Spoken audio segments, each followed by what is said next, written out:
በቅድሚያም ማርበርግ ቫይረስን በተመለከተ ያገኘኋቸውን መረጃዎች አጋራችኋለሁ።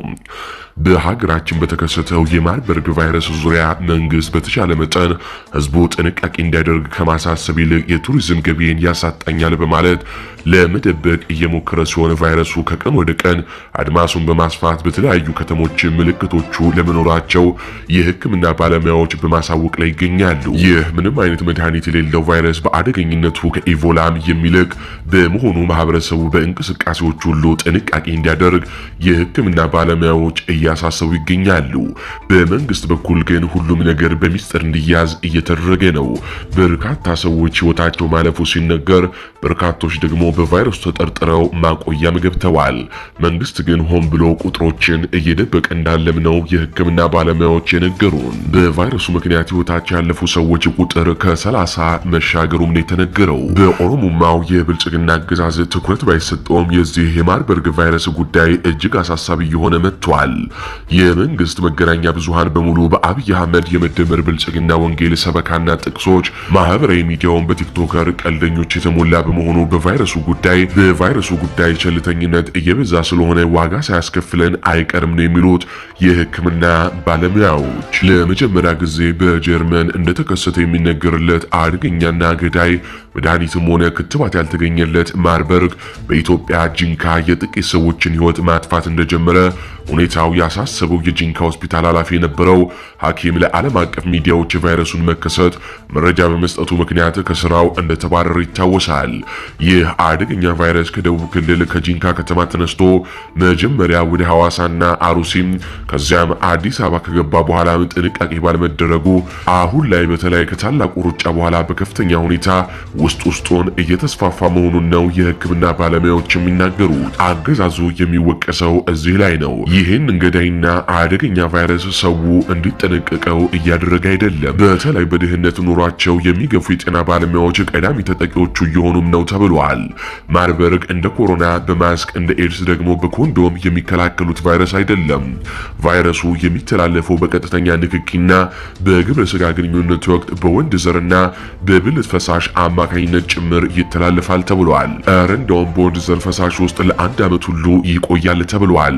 ቫይረሱ ከህመምተኞች ጋር በሚደረግ ቀጥተኛ የደም ንክኪ፣ እንባ፣ ሽንት፣ ሰገራና ላብ ወዘተ በመሳሰሉት ይተላለፋል ነው የሚሉት።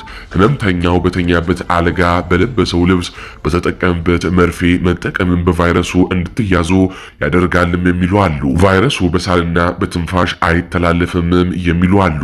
ቫይረሱ ከኢቦላም የከፋ እጅግ አደገኛ ገዳይ ቫይረስ ነው፣ ግን ትኩረት አልተሰጠውም። ስለዚህ የኢትዮጵያ ህዝብ አደራህን አትዘናጋ ስንል ልናሳስብ እንወዳለን። ምክንያቱም የኢትዮጵያ ህዝብ እያሳየ ያለው መዘናጋት እጅግ ሆኖ አስደንጋጭ በመሆኑ ነው። ስለዚህ እባካችሁ ራሳችሁን ጠብቁ።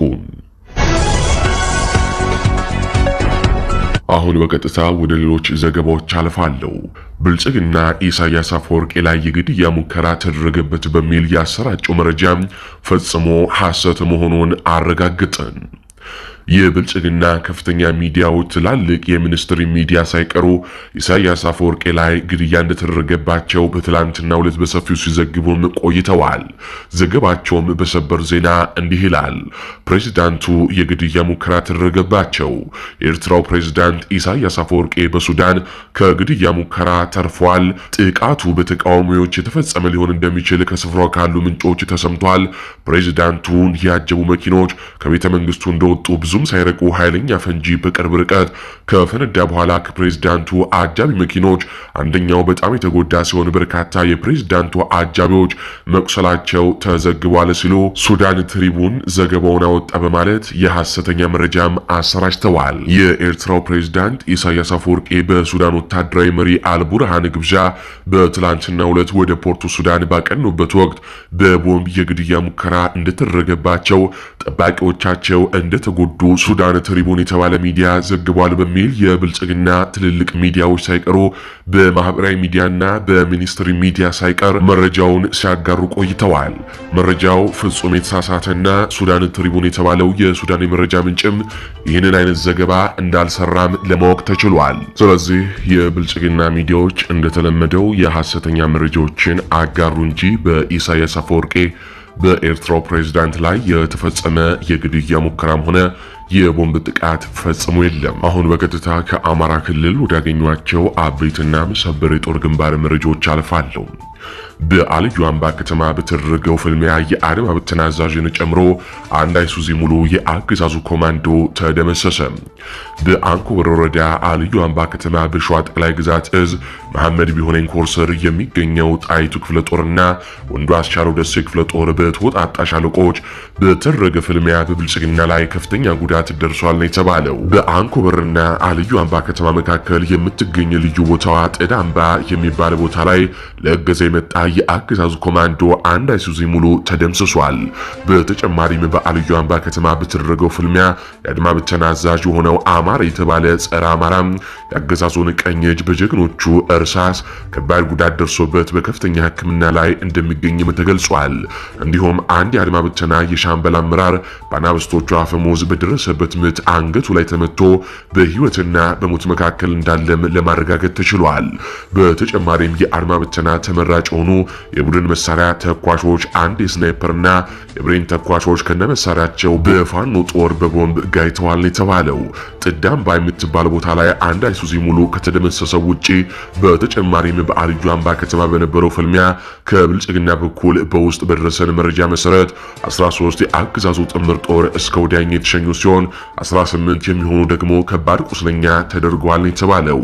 በአውደ ውጊያው 7 የነፍስ ወከፍ መሳሪያ 554 የብሬንና የክላሽ ተተኳሽ 2 የብሬን ሸንሸልና 4 የክላሽ ካዝናም ተማርኳል የተባለው። በአጠቃላይ በነበረው አውደ ውጊያ የመሐመድ ቢሆነኝ ኮር የኮሩ ቃኞች ታላቅ ጀብዱም ፈጽመዋል። ይህ በእንዲህ እንዳለ እዚሁ ሸዋ ላይ ስንቆይ ለ3 ተከታታይ ቀናት ያስቆጠረው ጦርነት በደጃዝማች የተሰማ እርገጥ የክፍለ ጦር አናብስቶች አሸናፊነት ተጠናቋል። በደብረ ብርሃን ከተማ ዙሪያ በአሶና ወረዳና መሃል አምባ ቀበሌ ላይ በቀን 18 3ኛው ወር 2018 ዓ.ም ከሌሊቱ 10 ሰዓት ጀምሮ የነበረው የስርዓቱ ወዳደር ሰራዊትና የአፋድ ሸዋ ጠቅላይ ግዛት እዝ አርበኛ መሐመድ ቢሆነኝ ኮር የጀግናው ደጃዝማች ተሰማ እርገጥ የክፍለ ጦር ውስን ሻለቆች የነበረውን የአውደ ውጊያ ውሎና የተገኙትን ድሎች በዕለቱ ማሳወቃችን ይታወሳል። ሆኖም ግን በብልጽግና ላይ በደረሰበት የተቀዳጀ ጥቃት ቀጠናውን ለቆ ባለመውጣቱና ከፍተኛ ኃይል ጨምሮ በቦታው በመቆየቱ በስርዓቱ ዘበኞችና በአናብስቶቹ መካከል የነበረው የተኩስ ልውውጥ መቀጠሉንም ባለፉት ቀናቶች ባሰራጨናቸው ዜናዎች የመጨረሻ ምዕራፍ ገልጸናል።